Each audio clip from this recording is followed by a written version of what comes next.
Hello and welcome to another episode of the Fertility Podcast. If this is your first listen, or maybe you're a long-time listener, well, hello, and let me explain what's going on, because it's a bit different to the norm. If you've been listening for a while, you'll know that the podcast has been just me.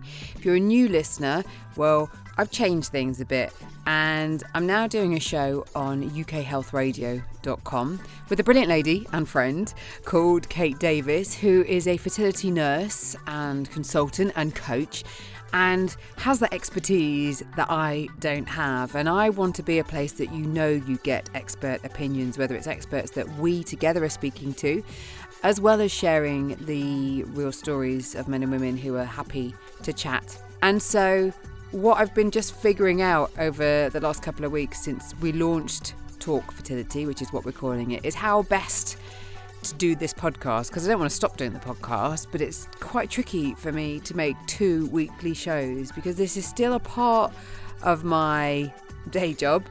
If you're wondering what it is I do, I'm a voiceover artist, so I do TV and radio commercials and explainer videos, as well as on-hold messages. You know, if you ever phone somebody and you're on hold and there's that really lovely person keeping you calm, it could be me. Don't get annoyed at them, don't hang up on them.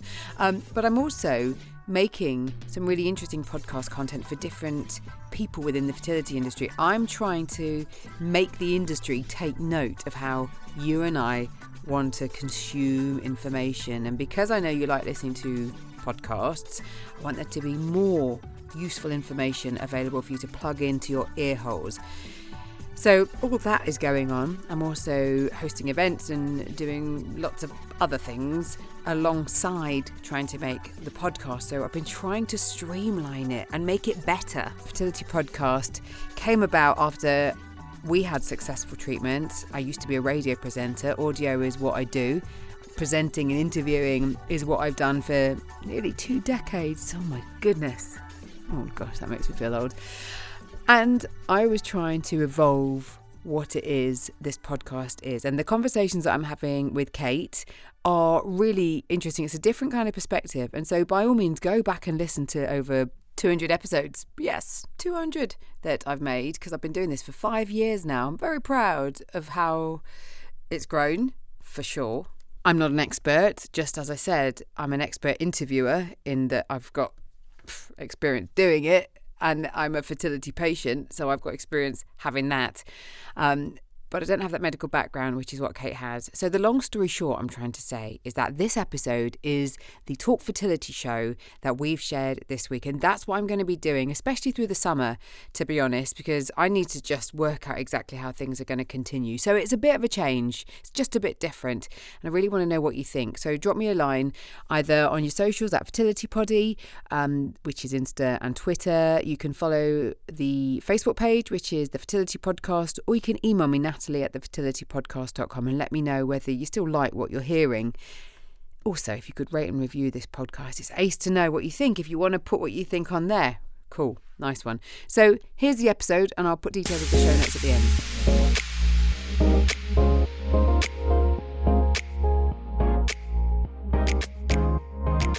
Hello and welcome to Talk Fertility, a show where we do just that, talk about fertility. I'm Natalie Silverman, host of the Fertility Podcast, which I launched in 2015, once successfully pregnant after having fertility treatment. And I'm Kate Davies, a trained fertility nurse and founder of Your Fertility Journey, where I work one-to-one with women and couples to help them understand and optimise their fertility. Now today's show is revisiting our Meet the Makers theme, where we talk to people who are creating or making stuff in the fertility space as a result of their own struggle. Now we're going to be speaking to 2 sisters, Natasha and Jessica, who I only met in March at the fertility show in Manchester, where I was hosting a stage. We'd met on Instagram already, and then we managed to meet in person, and the pair of them threw their idea at me with a ton of enthusiasm, and I knew that I wanted to hear more about it, and we were really keen to catch up with them. You met Natasha, didn't you? I met Natasha in a coffee shop in London and chatted for ages about their amazing idea, and I'm really excited that we're interviewing them today. We will share that with you in just a minute, as well as at the end of this episode there'll be all details of how you can follow them. But if you want to get your phone in your hand and get in touch with us on your socials right now, you can follow me at fertilitybody, and you can follow me at your_fertility_journey. That sounds really long. We need to lose the underscores in time. This is the problem, isn't it, when you're coming out with your social tags. We will, of course, put that at the end of the episode, so you can be sure to get in touch with us and let us know what you think of the content that we're going to be sharing, because, like we say, we've got loads of different topics that we want to cover, but we want your thoughts as well. If there's some pressing questions, some issues that you're dealing with, and all our contact details will be there for you to get in touch. Now, though, let's hear from our guests.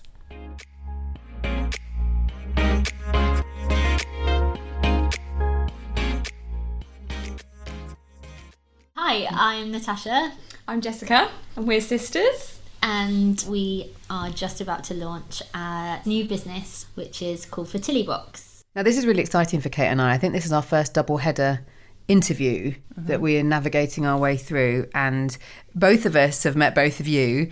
And even though we're having this virtual conversation, we were both very excited to kind of capture more about what it is that you're doing and what's led you to it as part of Meet Your Makers, which is when we like to explore what leads people to then create. Can you tell us a little bit about, Natasha, particularly your story, and then also, Jessica, how you kind of come into all of that? So my story started when I was a teenager, really. I was diagnosed with PCOS, and there were kind of queries around other issues that meant that my periods didn't start as they were supposed to, and I had some other problems.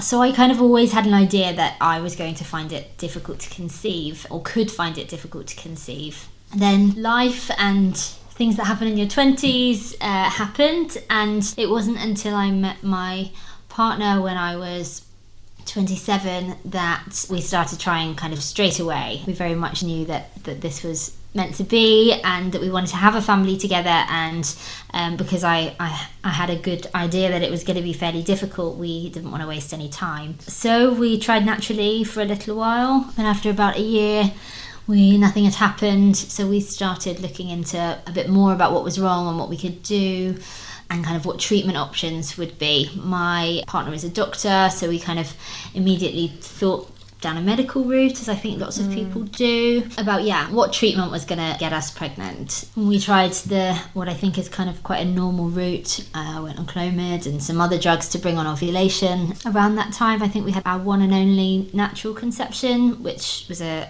chemical pregnancy, a very, very early miscarriage.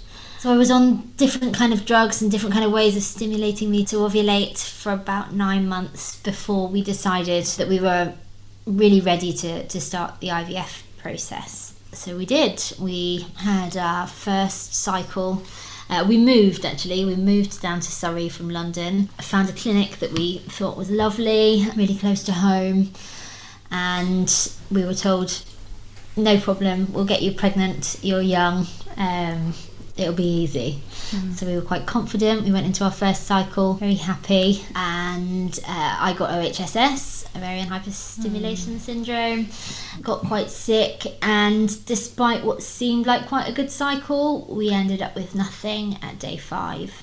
Really poor egg quality for a reason we didn't really understand. No one really explained to us very well, and no pregnancy. So we kind of picked ourselves up and very, very generously had 2 rounds from the NHS. So we just kind of pushed on with our next round, which was actually even more disastrous, I think, from a medical perspective, although it did end in a chemical pregnancy as against no pregnancy at all, but an early miscarriage nonetheless. So we were at a bit of a crisis point at that stage. I didn't know whether I wanted to continue. I didn't understand what I could do to make the situation any better. I couldn't see how anything was going to make it work when we'd had such disastrous cycles, and even our consultant at the time was saying, we really don't know what's wrong here, we really don't know how to help. So my other half, being quite the problem solver, set to look into where we could go. He wanted us to go to the best of the best of the best, and see the best of the best, and have the best of the best treatment. So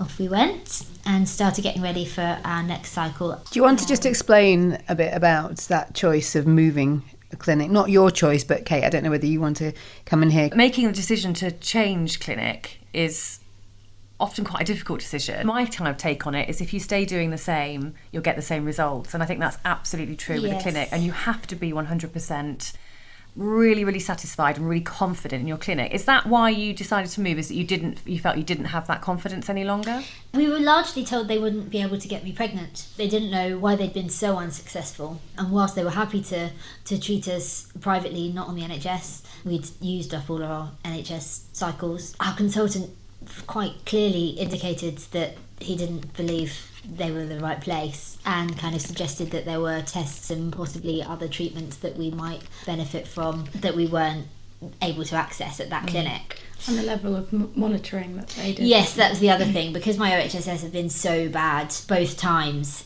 and the second time I can't remember the exact details, but my egg collection, the second time I got so many follicles, I think 36, and ended up with 3 mature eggs. And I'd been stimmed for 20-something days. I mean, it was just a shambles. Yeah, absolutely. A real mess. And so they were just kind of saying, look, you're right, you're complicated. And so please let us know what happens. But see ya. We don't think you should come back. But emotionally, to be told, we can't help you, that must be such a blow. Yeah, and it's been quite a pattern actually, and I don't really know why. I when I was 14, I had a doctor who really was looking into why I wasn't having periods, which at 14 isn't all that unusual. And she said to me then, it's going to be extremely difficult for you to get pregnant, which I've asked many consultants about, further down the line, and they've said there's absolutely nothing to indicate from your very early history that you would really struggle to get pregnant. No. You had PCOS, that's it. I hear that frequently, that women are told that when at that young age, and it's purely because it's potentially the PCOS diagnosis, but it's just so devastating. I mean, it turned out to be true, but at the time, and it sets you as a 14-year-old on this wild kind of obsession with what might not be and what could be and when it's going to be, and every decision you make in your life is all around that. If you already have an idea that you want to have a family, and to be honest, what 14-year-old really knows what they want and what's normal. I was not hardened to fertility treatment, shall we say. I really needed lots of hugs, and I mean, it took 3 hours with a nurse to teach me how to inject myself, if that gives you any idea of the kind of fertility patient that I was. 3 hours, 1-to-1, lots of tears, lots of tea, and a very patient partner. So I'm very grateful to my first clinic for teaching me how to inject without crying. Because that, to me, that really tugs the heartstrings to know that you're putting a lot of money into this, and yes, you're going to this amazing, well-renowned, pioneering clinic, yet the bedside manner isn't there. I find that I don't get it. Like, how come? Why can't there be the bedside manner? It doesn't. I think it's got better since some of the early reviews. Some of the nurses are absolutely wonderful. I think the problem there is that the systems don't really allow space for there to be that kind of emotional support, because of the high level of monitoring, because of the high numbers of people they've got going in, and the lack of kind of rooms in the building. Everything kind of happens in the reception area, and there's not much privacy, so you kind of haven't really got the opportunity to have a wobble, because if you do, it's incredibly public, and everything is like that. So I do think that they have listened to some of the earlier criticisms of their lack of bedside manner, but it's difficult to make it better when you're in a queue of people and you're going twice a day, and it's in, out, and everyone wants to get on with their lives there so regularly. That's one of the things that the HFEA has just identified, is the fact that all clinics need to improve the care, the actually emotional care that they give to their IVF patients, because we just know it's not great. It's got a long way to go to be what we'd want people to have, and it is quite shocking that it's taken this long really to even start having those conversations. And also encourage people to give feedback, so people get to hear about how the clinics are or aren't performing. Because everybody's quite scared to say what they think of their clinic in anything other than glowing reviews. It's interesting. I was going to ask you, Jess, at this point, during what Natasha's going through, obviously your sisters, I'm assuming that you talk quite openly about what Natasha's been going through. We've always been very close, and I think, we do talk a lot, and we've always lived quite close. We've always talked a lot on the phone, but it's really hard to really understand. I don't think I really saw what Tasha had been going through until the round of treatment that we did together, because it's just impossible to describe without feeling a bit like poor little old me. Yeah, you did come with me. Like, you came with me to clinic visits, even when we were at the local clinic near where we live. Yes, I did do that, but that was quite different. Where we were. It was quite different. All you can really do as a sister, especially a sister that's been lucky enough to have her own family, it's been hard to be sensitive. It's really hard to find a balance between wanting to obviously treat Tasha like a normal sister, a normal auntie to my children, and involve her, and there's all the parties and things like that, which I know are difficult, but without feeling like you're sort of forcing it upon her. And also, we've had lots of clashes of things, like Tasha had a fail round at the same time as my daughter's third party. Now, obviously, we weren't expecting her to come, but to try and explain that in a way that didn't mean I don't want you to come, but meant I don't want you to feel you have to come at this awful time. And actually, it's quite difficult. When your soon-to-be middle one was conceived, we were also pregnant, and so that's been the kind of mirroring of our journey. Right. Has been difficult at times, but I think also really supportive. I certainly don't think I would have carried on this journey. Certainly wouldn't have got to where I've got to on it without you with me, really. Well, I have heard as well that, Jess, you're quite generous at loaning your children to Tash. She only likes them once they can talk, so I really like the older ones. Yeah. not so keen with nappies and children that don't know how to communicate. They're not nearly as fun. No. But yes, once they and they always come back very reluctantly from Auntie Tash and Uncle Chris's house. Very reluctantly. Often, I dread picking them up if I have to do the picking up, because it's often utter meltdown at the sheer suggestion of home time. So then both of you, when you kind of got to the point, Natasha, that you'd kind of reached the end of the road, so to speak, what happened then? So we had our first cycle complete with immune treatment and a million more tests and all the close monitoring and all of the promises, of course, of we'll get you pregnant, it'll be easy, you're young and healthy, and etc. And my first cycle there resulted in another chemical pregnancy, although we got the furthest we've ever got, and certainly the outcome of the cycle was the best we've ever had as far as egg quality was concerned.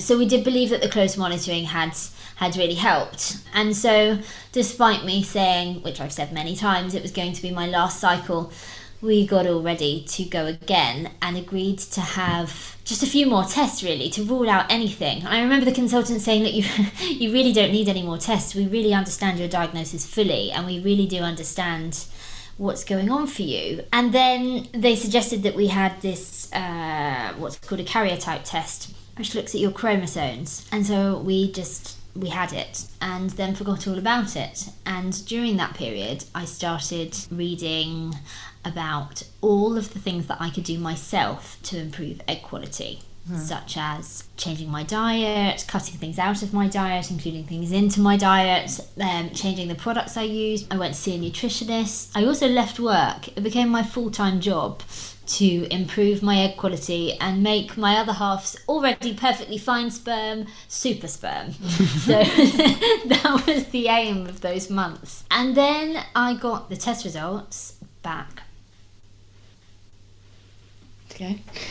So Tasha's karyotype test results showed that she had a chromosomal abnormality, which was balanced, which meant that she as a person was fine, but it meant that the chance of her having a child that would survive the pregnancy and be born without serious, awful birth abnormalities were very, very slim. So she decided that was probably the end of the road with her own eggs. Okay. And it's obviously something still so raw and difficult, I know, to talk about, which we really do appreciate the sharing of the story. And I think it's something that, you know, you got to just take stock of how far you've come.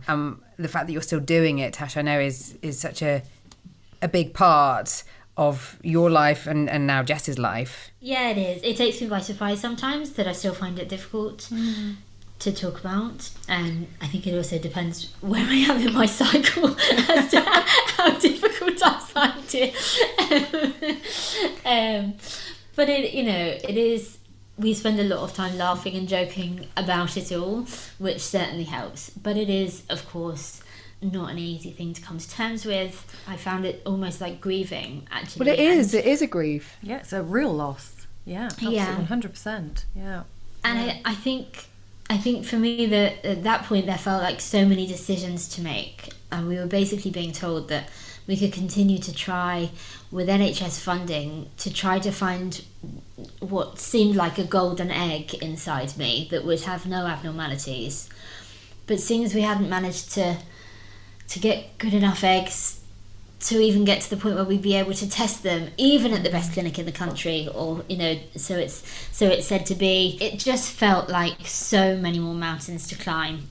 Amidst all of that, when really desperately trying to search and work out what we were going to do, because my other half and I really could not decide.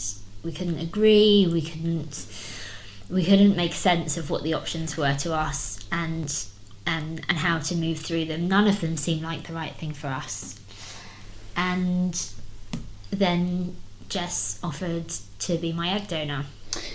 Well, it was actually I'm just trying to think back, it was something that Tasha said when we were talking about her options, and she was trying to explain to me the options and the pros and cons of each, and trying to help, I think, make sense of it herself. She said they weren't necessarily comfortable considering a donor because it would be all of her partners and none of her, or it would be half of her partners and none of hers, which is probably what made me think, well, if it was my eggs, then it would at least have Tasha's family genes in, because one of my children looks like Tasha more than he looks like me, and especially, you know, when he was born. When he was first born, yeah, it was really weird. It was so strange. Yeah. He looked like baby Tasha. So, Jess, was that kind of, were these thought processes going around in your mind for a while before you spoke to Natasha about it?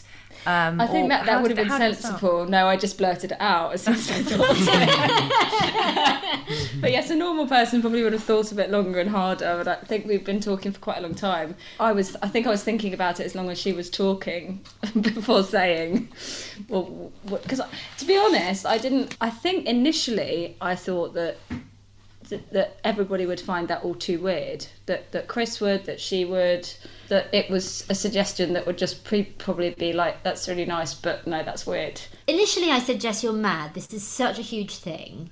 Also, I know that you've just had the thought and blurted it out of your mouth, so do you want to take that back, have a think on it, maybe chat to your husband, you know, those normal things that might happen before you start giving away bits of DNA and body parts or whatever. And she was like, no, I'm sure it's fine. I mean, I'll run it past Harry, my husband, but... So it's your eggs. Yeah. Men are so black and white at times, aren't I know, yeah, I knew that would be the outcome. And so I just kind of, as soon as I said it to Chris, he was just like, well, yeah, I mean, amazing. This is, great, this is the best. So it was almost like it felt like a done deal if it all worked. And of course Jess then had to have the same chromosomal test because it's hereditary, and so, you know, there was a possibility that she would somehow have it too, even though she'd had 2 perfectly healthy children by this point. So I then kind of started telling people, I've always been really open about my journey. So I started telling people, and I was quite surprised that, yes, some of my closest friends actually, especially those who'd had children and whose siblings had had children, a couple of them said to me, don't you just think that you'll feel your whole life like you're bringing up one of Jess's children? And don't you think she'll look at your child and feel like she's just, like the child's having a eternal sleepover at her auntie's house or his auntie's house? And I just said, no, that person gave that question a lot of thought, didn't they? Yeah. And I think it came from a place of care. And she said to me, when I look at my sister's children, I know that they're her children, and I love them incredibly, but they're her children. If I looked at one of them and thought, well, you're mine, I just don't think I'd be able to. I just don't know that I could do it. And are you sure you're not going to regret it? That's what she was asking. She was asking, you sure this is the right thing? You sure it's not more making a situation more complicated than it needs to be? And to me, it was just... Well, to me, I was just like, no. Yeah, I think I talked about it less before it happened because I was more cautious of it not working, or even me not being able to, or I don't know, for whatever reason, even the treatment itself didn't happen. I didn't want people to say, oh, weren't you and Tasha going to do this together? And I didn't really tell anyone about it until it was actually happening. And then I did get some comments about it being a bit weird, and won't you feel? And to be honest, I don't think you really know how you would feel, if Tasha, it gave birth, touch wood, this still could happen, to a child that came from my egg. You don't know how you would feel. Only think, you can only base it on how you think you would feel. And I was comfortable with that, it wouldn't be my child. I did think about it more than perhaps we're joking about. And I thought I definitely couldn't carry it if it was a surrogacy issue. I couldn't carry a baby for 9 months, I don't think. I have never been asked to do that, but I think that's very different. I have this little analogy, sorry to interrupt you, but I have this little analogy about egg donation, which I say to my patients who are considering egg donation from, whichever way they might be doing it, in the fact that, and I think it's definitely not my own analogy, I read it or listened to it or something somewhere, but I kind of always say, think of egg donation as the egg is the blueprint of a house. You've got a door, you've got windows, they're all set, those things are set. But once the egg is in the uterus, and then epigenetics become a bit involved, and suddenly, the mother carrying the egg decides what colour paint's going to go on the wall, where the television will be, where where you'll have carpet and where you won't, what colour curtains you're going to have. And I think that's a really lovely way of looking at it, nice. Because you then, as a mother, carrying that baby will really alter the genetics of that child by the fact that it's in utero, which I think is just a really lovely way of looking at it. Really lovely. I agree, and I also think that once once a child is in your care, they pick up your mannerisms, they pick up just your ways, and they become. I often hear my daughter talking to me, and I hear myself, and I think that would be the same if she came from me or anywhere else and she was in my care. Do you know what I mean? Because it's what they learn from you, isn't it? And the way they grow up. Totally. Look, we're gonna go from this one joint project onto another joint project because we're gonna come back to this joint project because we're kind of running out of time and we want to get what this has led to, because the pair of you have now gone into business together. And I know that there's all sorts of twists and turns that we need to cover, which we'll hopefully squeeze in as to what exactly is going on right now. But we're sharing this episode just before a really exciting launch. The pair of you have gone into business to create Fertilibox. So tell us what it is, what it involved, kind of what is in the box, and why you've done it. So whilst in treatment, Tasha and I came up with this idea really because there wasn't anything, and Tasha was a subscriber to another beauty box. Whilst in treatment, beauty box arrived. I opened the box, and of course she said I can't use any of, I think maybe one of the 5 products that was in the box wasn't. Maybe you need to explain that a little bit, because we haven't really talked about the fact that whilst going through treatment, I'd become kind of really aware of, and I'd really started reading about all of the things that could damage my fertile health. So toxins, we're talking. Yeah, toxins, chemicals, pesticides. So lots of the chemicals and fillers really used in our day-to-day products, in everything from cleaning products to beauty products to kind of daily essentials, from deodorant to toothpaste to shower gel to, makeup, sun cream, nail varnish, you name it. There are chemicals which aren't only damaging to your general health, but are specifically damaging to your fertile health. There's direct correlation between, a reduction in fertile health to use and exposure to these chemicals, which, as far as I could see it, most of the world were using all of the time. So whilst we were kind of gearing up, and during that year that I devoted my absolute whole life to all things fertility friendly and generally improving fertile health, I started making changes to all of my products and really researching, reading online reviews. And I mean, most people wouldn't have time to do this, but of course it had become my full-time job. So I started to slowly overhaul my makeup bag and, health and beauty regime. I couldn't buy this stuff in normal shops, in high street shops. There might be one natural shampoo in Boots, or, sometimes you could get something in a kind of artisan shop and that kind of thing. But these kind of products, these natural, organic, chemical-free products were not around. And, for most people to buy, you really had to search for them. And so when Jess and I went into cycle together, and when she became my donor, I wanted her to do the same.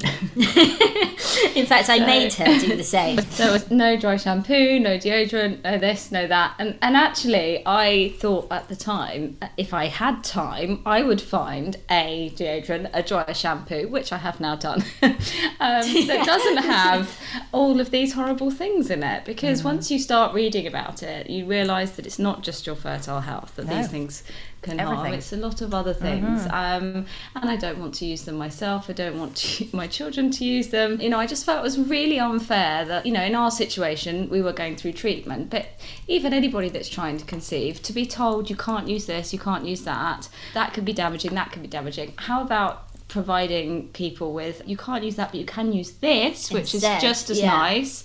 Here, try it. And that's really how the idea came about, looking at the things that we wanted to use that we couldn't, and then thinking, well, I wish someone could just say to me, why don't you, instead of not using it, try this one? Because try this instead. This is entirely safe. We've done all of the research. This is absolutely fine, and it's bloody lovely. Yes, and now a lot of the, there's been sort of extreme ends of the scale, and there are, the super vegan, organic, green products which perhaps don't have that sort of luxurious feel, but we've found a lot of brands now just as lovely, if not more lovely, than than the top high street brands. Do you get girls to feel that there's enough information out there for women and men to be aware of this, that actually we need to be thinking about differently about our products?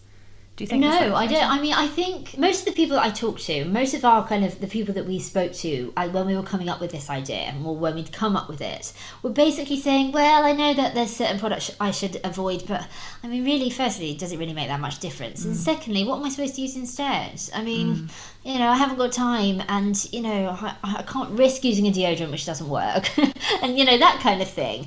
And so most people were saying, yes, I've kind of got a bit of an idea that I'm supposed to avoid these things called parabens, and there's something about BPA and plastic bottles, and people kind of had an idea from things they picked up, but they didn't really understand how. And then when we did start talking to them about it, everybody was a bit like, oh wow, it's just more stuff to think about. And that's really where the idea came about. We were and both continue to be kind of really avid subscription box lovers. So, beauty boxes arrive once a month, and they're full of all these lovely things, and it's like getting a treat that's specially for you.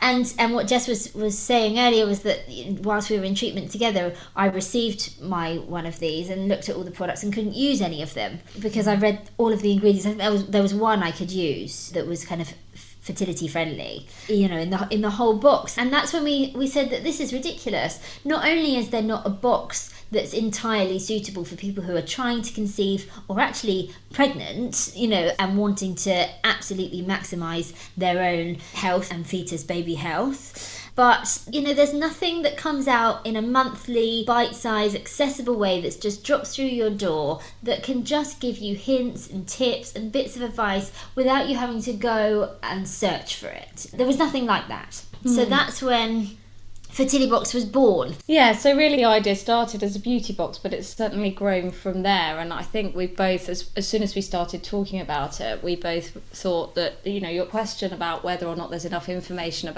out there was really the reason for a lot of our discussions about what else could we add to the box to make it not just a product box, but also to give people information. And I don't just mean, there's people that need information about specific diagnosed conditions, and people that are going through treatment might be interested in certain types of information, but other people that are just newlyweds that are just starting to think about trying for a baby, and they don't know any of this. And there's so many people that get pregnant, they just think we'll just see what happens, and some people fall pregnant on their honeymoon and other people don't and they don't know that all of these things. Some people don't have anything wrong, and if they only knew that some of these things that they were using that they thought were totally harmless because you can buy them in Boots or wherever else, are actually potentially causing harm to their fertile health. And that's where we decided we had to tailor the boxes and make it suitable for anybody wherever they are, whether they've just started trying and they want to improve their fertile health, or make sure that they're not damaging it, or whether they're going through treatment, or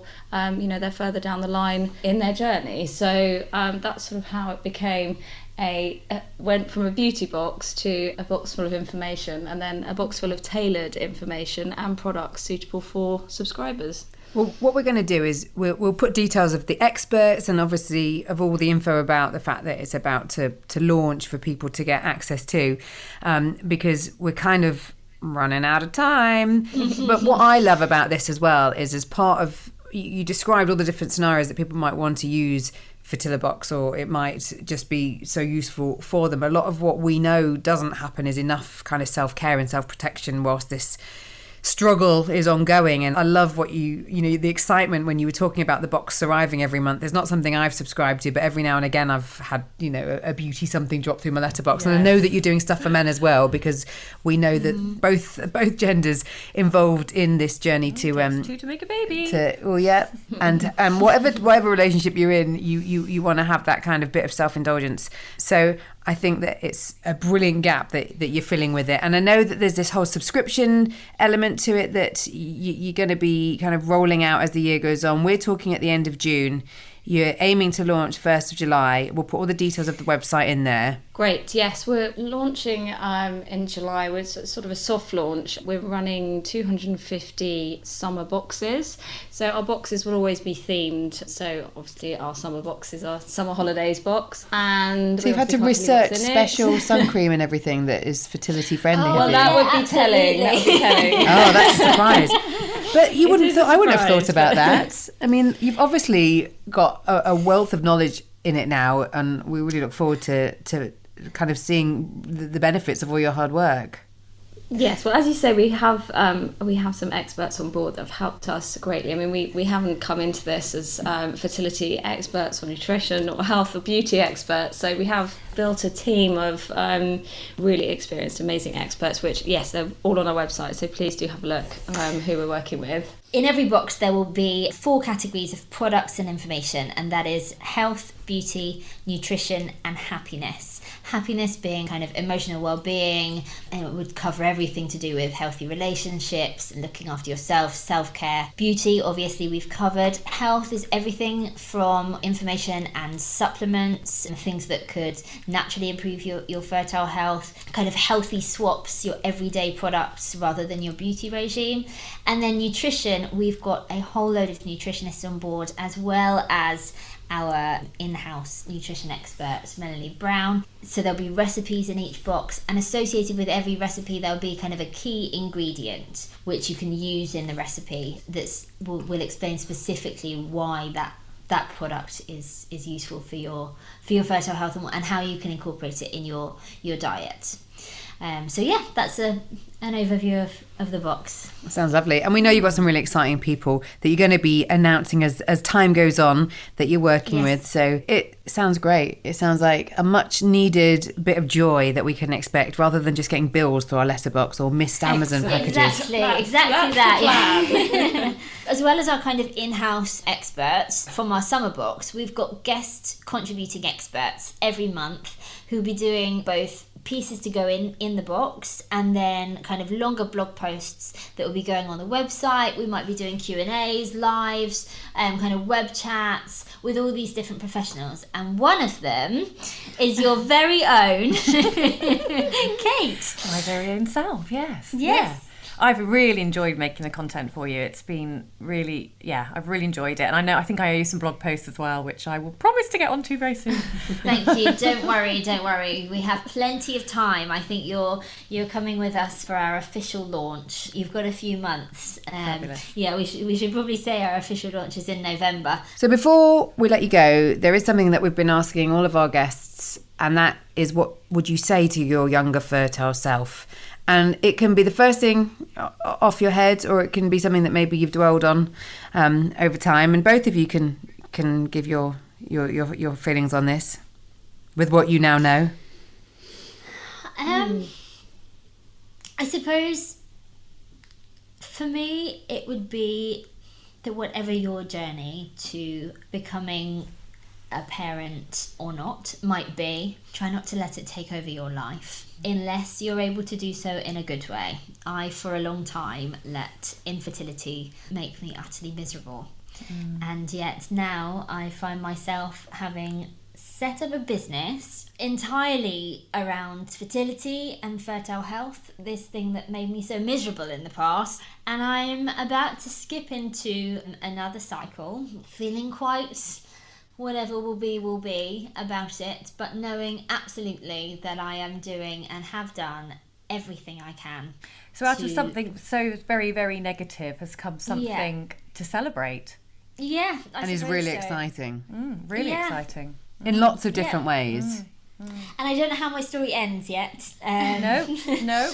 But watch this space, I suppose, as it now looks like it's going to be pretty public. So. Well, ladies, thank you so much for your time. Thank you very much. It's been great fun talking to you. And best of luck. Thanks so much. Thank you.